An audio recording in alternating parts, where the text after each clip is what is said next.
They laughed when she walked barefoot into the marketplace. Her wrapper was faded, her back bent from years of carrying firewood. No one noticed the quiet wisdom behind her eyes or the strange shimmer in the soil where she planted her cassava. The villagers called her Mama Mbezi, thinking her name was a joke passed down generations. She never sold much, yet never lacked food. Each morning, she touched the same three stones outside her hut, black, white, and gold colored. But when children asked, she only smiled. To most, she was just a relic of the past, a woman who belonged in dust. But unknown to the world, the ground beneath her kitchen floor held veins of gold so pure it once made a foreigner weep. Yet Mama Mbezi kept it secret, because some things she believed were not meant to be touched until the ancestors gave a sign. One rainy season, as thunder danced above the hills, a surveyor passed through Mbezi village, sent by a foreign company. He came with tools, boots, and an arrogance born of paper degrees. The villagers gathered, hoping for money or miracles. Mama Mbezi watched quietly from a distance, chewing kola nuts and counting cloud patterns. When the man arrived at her land, he laughed. Barren, he called it. Useless, he wrote in his notes. But that night, the earth hummed under Mama Mbezi's mat. A low vibration, soft and steady, like a drumbeat in a distant shrine. She knew the land had heard the insult. She rose before dawn, swept her compound thrice, and sprinkled water from her calabash on the stones. That same morning, the gold stone glowed faintly in the sun's first light. It was the first whisper. The land was stirring. The ancestors were listening. The village youth mocked her more after that day. Crazy old woman, they said. They pointed at her stones, kicked dust toward her hut, and mimicked her rituals. But Mama Mbezi did not flinch. She kept tending her tiny farm, her face calm as the sky before a storm. Her plot of land was the driest on the slope, but every harvest her yams came out sweeter than any in the region. Still, the rich landowners ignored her. Chiefs dismissed her, and city folk looking to buy land laughed when they reached her gate. But one traveler didn't laugh. A quiet man in a worn kaftan walked past her hut and paused. His sandals were torn, his eyes sharp. He saw the three stones, nodded once, and kept walking. Mama Mbezi noticed. She'd seen those eyes before in the dreams she had when her mother died. Something was coming. It had begun. The man in the worn kaftan didn't speak to anyone. He wandered the village like wind, touching everything, yet belonging nowhere. But each evening, he returned to sit quietly on a rock near Mama Mbezi's farm, watching the horizon. Children called him mad. Elders ignored him. But Mama Mbezi placed a small wooden stool outside her gate each day, and without asking, he sat. For 7 days, he watched the rituals, the sweeping, the calabash water, the hand on the stones. On the 8th day, he closed his eyes and pressed his palm to the ground. That night, the sky cracked open with thunder. The wind bent trees backward. Mama Mbezi did not sleep. She sat beside her stones, whispering to the soil. The man in the kaftan whispered too, but not to her. To the ground, to the spirits, to something deeper. And the gold stone glowed again, brighter this time. News of a strange man praying to dirt reached the elders. They summoned him to the chief's hut, but he did not come. The chief scoffed, saying no man could claim what belonged to the gods. Meanwhile, a wealthy businessman from the city arrived, seeking land for a resort. He wore silk and cologne and laughed too loud. The villagers fawned over him. But when he came to Mama Mbezi's land, he wrinkled his nose and walked away. Nothing here, he said. That evening, Mama Mbezi watched the kaftan man draw lines in the dirt with his finger. They looked like symbols, ancient. That night, her dreams were heavy. She saw flames. She saw a gathering. She saw herself seated on a carved throne made from the tree outside her compound. And the gold stone, it pulsed like a heart.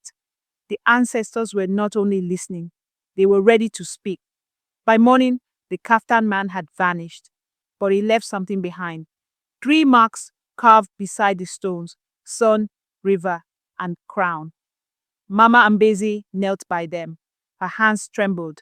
These were the same signs etched into her mother's amulet, buried long ago. That week, birds no longer nested in her trees. The wind carried strange scents: pepper, smoke, salt. Traders passing by her hut said their camels refused to walk past her compound. The soil around her yams began to crack, not from drought, but from something swelling beneath. Still, the villagers mocked, but a few elders began to lower their heads when they saw her. One woman whispered, "She walks with things we don't see." And just when the earth felt like it might open, 2 dark jeeps rolled into the village. Their license plates were foreign, their windows tinted, and inside was a billionaire whose eyes glowed with recognition. The jeeps stopped at the edge of Mama Mbezi's compound.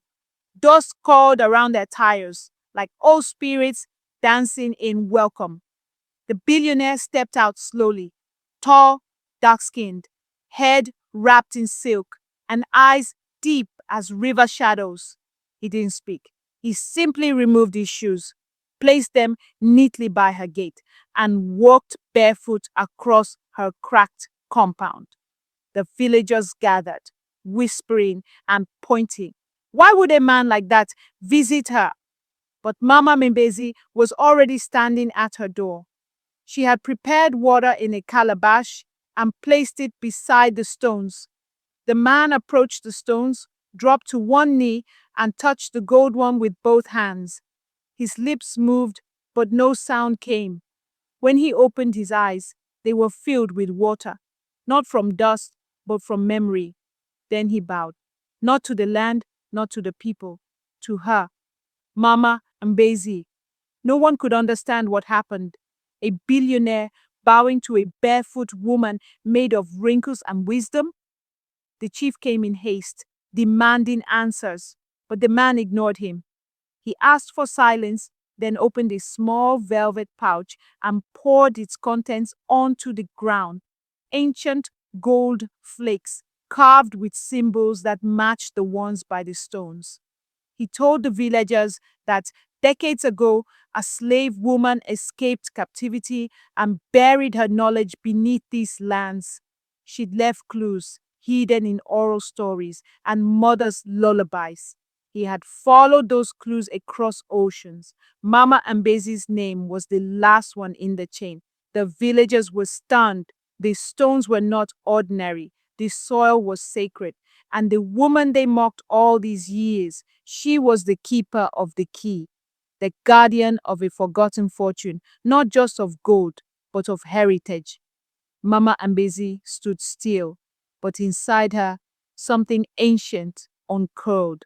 The stories her mother whispered during harmattan nights, the songs her grandmother hummed when no one listened, they all returned in a rush. She nodded once. The billionaire smiled, then turned to the people and said, "You have called her mad, poor, and useless. But from this day, she shall be called what the ancestors called her, Queen Mother." Gasps filled the air. Some wept, others dropped to their knees. The billionaire announced he was buying the entire land around Mama Mbezi's hut, not to build a resort, but to create a shrine and a center for African memory and wealth. The compound that had been ignored for decades was now sacred ground. Mama Mbezi looked to the sky. The clouds moved aside. A beam of sunlight landed directly on the gold stone, and for the first time, it sang. Construction began. but not with bricks or machines. The billionaire brought herbalists, griots, spiritual historians, and ancestral seers from across Africa. They came bearing kola nuts, sacred drums, and scrolls made of bark. They did not come to build, but to remember. Mama Mbezi's land was not measured in hectares, it was measured in memory. The three stones were circled with white ash. At sunrise, the griots sang stories not found in books. The villagers who once mocked her now brought gifts of yams and palm oil, lining up quietly to sit near her stones. And in the evenings, the wind began to carry voices, soft, ancient voices like children playing in the clouds. Something deep beneath the earth had awakened. Not just gold, but legacy. And Mama Mbezi, though quiet, now walked with a new weight in her bones, not of years, but of purpose. The billionaire refused to pave the land. Instead, he built with clay and palm wood, honoring the spirit of the soil. Around Mama Mbezi's compound rose a learning circle. No gates, no guards. People came from the cities, professors, poets, journalists, even tourists, but none could enter unless Mama Mbezi gave a nod. She was no longer just a woman with cracked feet. She was the last key holder, the oracle, the queen mother. She sat on a carved stool beneath the Iroko tree, wearing the same wrapper she had worn for 20 years. But now it glowed with reverence, and one by one, people came to ask her what they had forgotten.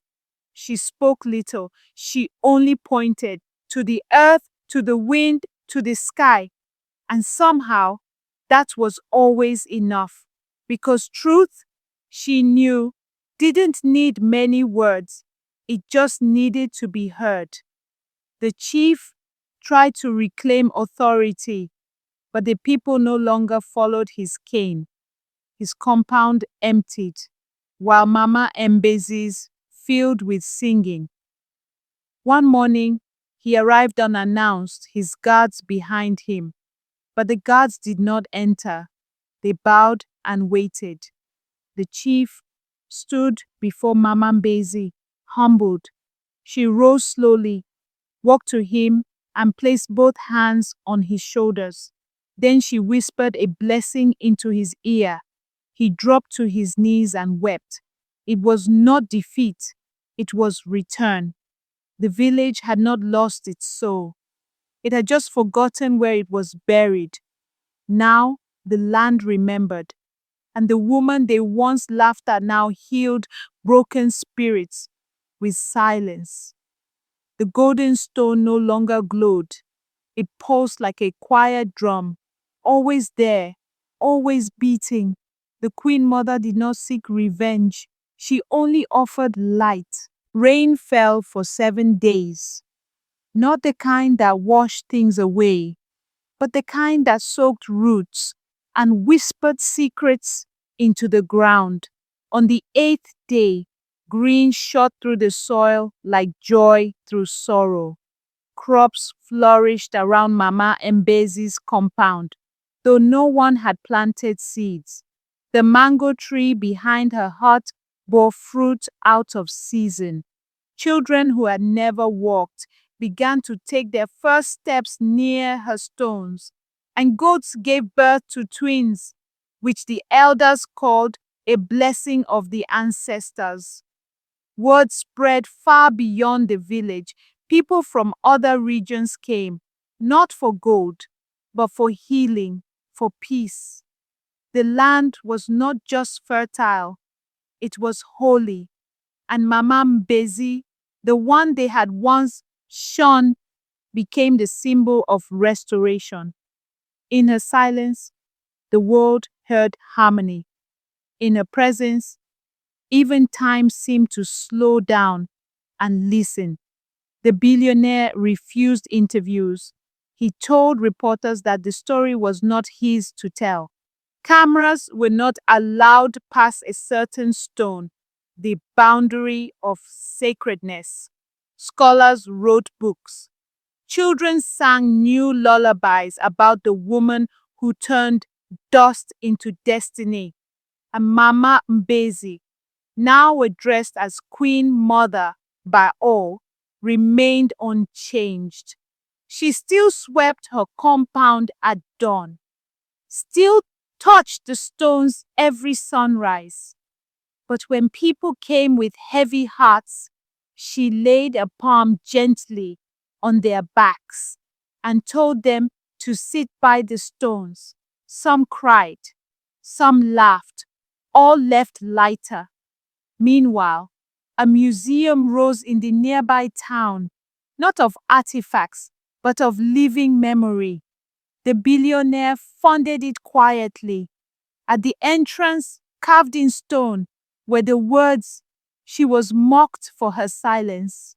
Now the earth speaks her name," and the earth did. A year later, on the anniversary of the gold's awakening, something strange happened. A flock of white birds flew in a perfect circle above the compound. The sky turned amber, and a breeze carried the scent of palm wine and wildflowers. Mama Mbezi stood beneath the Iroko tree, holding a small calabash.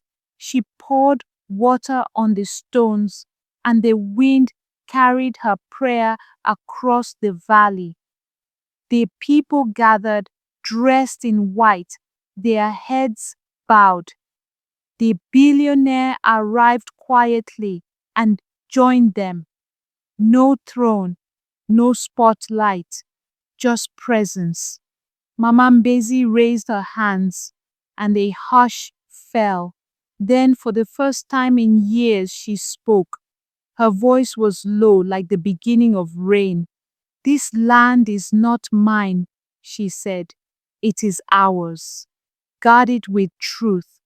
Guard it with love." The crowd wept, and the stones pulsed again, steadier now, as if the land had finally exhaled. Not far from Mama Mbezi's compound, the river that once ran crooked and angry began to flow in a new direction. Elders noticed it first. Its waters turned clearer. Fish returned fat and plentiful. Women washing clothes whispered that the river now hummed like a lullaby. Scientists came, measuring soil and studying currents, but they couldn't explain it. The villagers didn't need to. They said the land was responding to Mama Mbezi's spirit. Her presence had aligned something deeper than science. That same week, 3 trees sprouted beside the goldstone. Each bore different fruit, one of kola nut, one of shea, one of guava. It was the first time such trees grew side by side. The elders declared it a sacred sign. The Queen Mother simply smiled. She had known. Long before the world saw her worth, the land had whispered its promises. Foreign investors returned, this time with respect. They sought wisdom, not ownership. They offered Mama Mbezi shares, power, and titles. But she accepted only what would serve the people. A health center was built, funded entirely by the billionaire's silent foundation. A library followed, filled with oral histories, songs, and drawings passed down from generations. Mama Mbezi chose the librarians herself, children of farmers, grandchildren of forgotten weavers, and one girl who had once mocked her but now swept her compound each morning. Redemption lived here now, not as punishment, but as possibility. The village had become a place of pilgrimage, not for gold, but for grounding. And still, every morning, Mama Mbezi rose with the sun, laid her hand on the stones, and listened. She knew the land still had more to say. She knew the story was not yet done. Then one day, a tall young woman arrived. She wore boots, held a notebook, and had a scar running down her cheek. She said nothing, only sat quietly beside the stones. For 3 days, she remained silent. On the fourth day, Mama Mbezi called her forward and placed a single bead in her hand, one carved by Mama's own mother. The girl wept. She was a descendant of the slave woman the billionaire had spoken of, come to reclaim a story lost in chains. Mama Mbezi placed her arms around her shoulders and whispered something only the soil could understand. That night, the girl danced beneath the stars, barefoot in the dust, and the wind danced with her. The people gathered, drums rose, and the Queen Mother watched from her stool beneath the tree. The land was healing. The future had arrived in the form of a seeker. The elders declared a festival, one that had not been celebrated in generations. They called it Ulindu, the gathering of names. It was a tradition once meant to call back the spirits of ancestors who had been forgotten, lost, or erased. The village square was swept clean. Colorful cloths stretched from tree to tree. Pots of stew bubbled beside fire pits. Musicians tuned ancient instruments, but at the center of it all was Mama Mbezi, seated beside the gold stone, holding a wooden staff wrapped in red thread. People from across Africa came, bringing names that had been stolen, miswritten, or buried by time. One by one, they spoke these names aloud into the wind, and each time a name was spoken, the birds above took flight. It was said that even the air began to smell sweeter, as if the world itself was sighing in relief. During the festival, the young woman with the notebook stood before the crowd. She read from her great-grandmother's journal, lines passed down secretly through generations, stories of strength, pain, beauty, and hope. Mama Mbezi closed her eyes and nodded at each word, as though confirming truths written in her bones. When the reading ended, she placed the wooden staff into the girl's hands. It was not a passing of power, it was a widening of it. The people cheered, but it was not noise, it was recognition. The billionaire stepped forward too, but he did not speak. He simply removed a golden ring from his finger and placed it at the foot of the gold stone. Then he bowed, not to Mama Mbezi alone, but to the girl, to the ancestors, to the land. The Queen Mother had multiplied her legacy. It no longer lived in one person, but in all. That night, fires lit up the sky. Drums spoke in rhythms older than language. Children painted their faces with ash and chalk. Elders wept, not from sorrow, but from release. In a world that had tried to forget them, they had remembered themselves. And Mama Mbezi, she sat quietly, her hands folded, her heart still. A cool breeze brushed her cheeks. Above, the stars formed a pattern, 3 circles, just like the stones outside her heart. She looked to the heavens and whispered, "We are known." As the fire crackled beside her, a small child crawled into her lap, fell asleep against her chest, and smiled. The Queen Mother kissed the child's forehead and closed her eyes.